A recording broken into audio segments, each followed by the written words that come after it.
Hello, all you coin aficionados out there, and welcome to the DC Coin World International Coin Channel.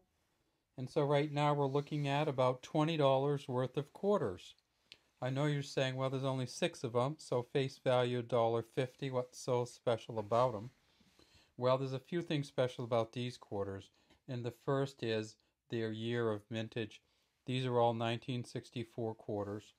And as many of you know, 1964 was the last year in which the U.S. had silver in their quarters, and these quarters are 90% silver. So these are kind of confusing quarters in terms of valuation. We know that there is about $2.59 worth of silver in each one of these quarters, because you can go on the spot market and they'll actually tell you what these quarters are worth in silver meltdown value or melt value. So we know that the collectors, if you want one, might have to pay a little bit more than the silver melt value. Otherwise, all the coins would get melted down. So these coins here are all worth about $3.25, $3.50, perhaps a little bit more, depending on their quality. This one in the center is a pretty nice quality quarter. It may be as good as, it may be as good as fine to very fine, just because of the way it looks. If we look at these quarters, we see the back of all of them, and the reason I put them all on their back for one, or back or reverse of the coin, for one reason, and that is the mint marks on these coins are right underneath the bird. So the bird's on clutching a bunch of arrows here. So these are arrows. It's not actually on a log. It's a bunch of arrows that the bird is clutching. There is an olive branch here. It says $0.25 at the bottom. And then right here in this little tiny opening above the E and R and quarter, that's where you see the mint mark. So if we go, we see there's no mint mark here. Pretty good view of the claws here though, huh? No mint mark here. And then if we, and there's something interesting. See how the tail actually comes down below the arrows? So often you can't see that, but in that one you can see that pretty well. And then here's the tail, here's the mint mark. So that's a D for the Denver mint mark. And finally over here, no mint mark. So all of these coins are Philadelphia coins, except for this one with the Denver mint mark. And we can turn this one up. This says 1964. We can turn it up. Oh, and that's something that we want to look at. If we turn this coin up, we notice that it doesn't have what most of the modern coins have, and that is copper across the middle of the coin. So this is not a nickel-clad copper coin. This is a silver coin, which has about 10% copper in it. If we turn this one over, we see that there is no mint mark on this one either.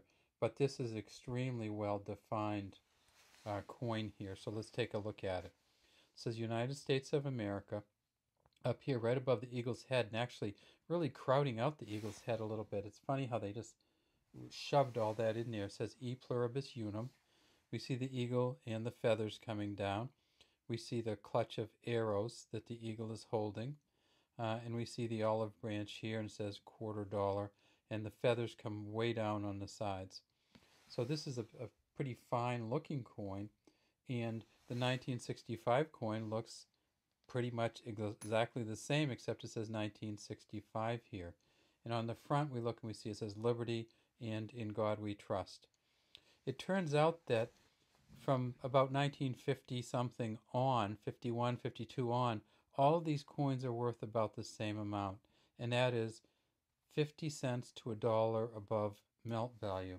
Some of them can be worth more depending on, whether they're in very good condition or not. But a lot of people look and they'll say, geez, well, why is a 1951 quarter not worth any more than, or not worth much more than a 1964 quarter? And the reason for that is simply these quarters are all governed, their value is all governed to a large extent by the melt value of silver. And so, and there were a lot of them made. So the 1964 quarters, there were 704 million of the Ds. There were 564 million of the Philadelphia or the Plains. So we have a lot of these coins out here. In other words, there were almost 1.3 billion if you count the proof sets and the other sets. Now, there are some highly collectible versions of this coin. In 1964, the U.S. Mint did circulating coins like this, the kinds that just went out and people used. They also did proof coins, and they did a small number of what was called special strike coins. And collectors refer to them as SMS, or Special Mint Series, Special Mint Set coins. Those are extremely, extremely rare. It looks like what might have happened is that the Mint was trying to see how to make mint sets, and they made a few of them in 1964, and then they started making them in 1965 to 1967 to sell. They also made a pure silver version of this coin, but that was that's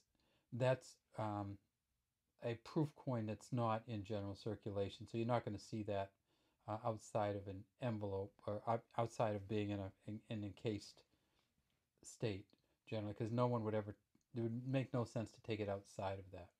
So there are some special mint sets. They may have 20 to 50 in existence, but we don't see many of those around, and we're not sure exactly why they made them. Another thing that happened in 1964 was they stopped making the silver dimes, and they stopped making the piece dollars, and in fact they made hundreds of thousands of 1964 D piece dollars, which they later melted down because the Kennedy half came out that year, and the Eisenhower dollars came out also. So when you're looking for the 1964 coins, look for them for their but remember, you're going to have to pay a huge premium on for 64 and before, because they have a huge silver melt value to them.